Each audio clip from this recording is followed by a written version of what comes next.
সমসাময়িক ফিতনা থেকে বাঁচতে আপনি কি বিয়ে করাটা প্রয়োজন বোধ করছেন?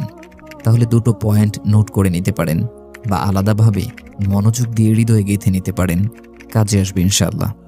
1, বিয়ে আমাদের চরিত্র রক্ষায় সহায়ক হবে যদি আমি অলরেডি আল্লাহকে ভয় করি। চরিত্রকে সংরক্ষণ করতে নিজের সাথে যদি প্রতিনিয়ত যুদ্ধ করি। আবারও বলছি, এটা শুধুমাত্র সহায়ক তাদের জন্য যাদের ঈমান আছে, সাথে আল্লাহর প্রতি সচেতনতা আছে, ভয় আছে। এই ভয় যার আছে সে কিন্তু বিয়ে করতেও ভয় পাবে, কারণ বিয়ের সাথে আছে জীবনসঙ্গীর অজস্র হক আদায়ের ব্যাপার। সেই হক বান্দার হক, আর বান্দার হক আদায়ের গাফিলতির পরিণতি অতি ভয়াবহ। আল্লাহকে যারা ভয় করে তাই তারা বিয়ের আগে পড়াশোনা করে সবকিছু জেনে নেয়, নিজের চরিত্র আখলাককে সংশোধন করার চেষ্টা করে, চিন্তা করে বুঝে নেওয়ার চেষ্টা করে সে আসলেই একটা মানুষের দায়িত্ব নেওয়ার যোগ্য কিনা। একটা মানুষের দেখাশোনা করে ভরণ পোষণ দেওয়ার পাশাপাশি তাকে আগলে রাখার মতো যথেষ্ট পৌরসত্ব কিংবা গায়রত তার আছে কিনা। তাই নিজেকে প্রশ্ন করুন, আপনি কি আল্লাহকে যথেষ্ট পরিমাণ ভয় করেন?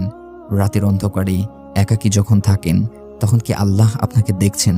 এই কথাটা অন্তরে নাড়া দেয়।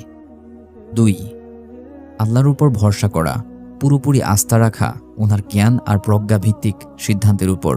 যদি বিয়ে নাও হয় সেটা নিয়ে হতাশা থাকবে না, পরম সন্তুষ্টি থাকবে।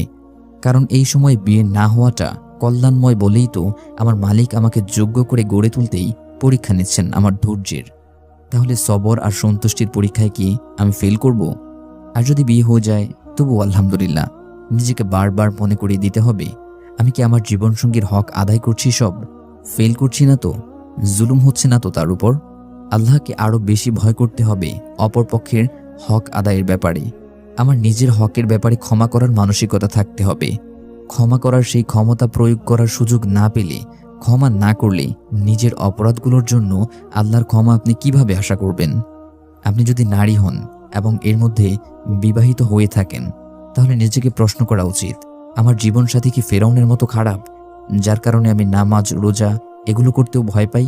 যদি ফেরাউনের মতো খারাপ হয় আর আপনার পরিত্রাণের আর কোনো রাস্তাই না থাকে, তাহলে তো আসিয়া আলাইহিস সালামের মতো এটা আপনার জন্য অপূর্ব সুযোগ জান্নাতে আল্লাহর কাছাকাছি একটা ঘর বানানোর জন্য।